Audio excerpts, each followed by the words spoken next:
Remove the back cover of the chime. Insert 3 batteries, and securely close the back cover.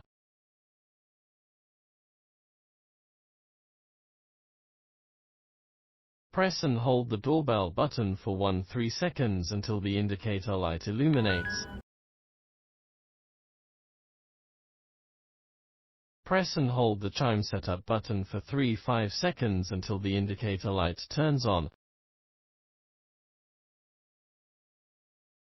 After ringing the doorbell, the chime indicator light will turn blue and emit a sound indicating successful pairing.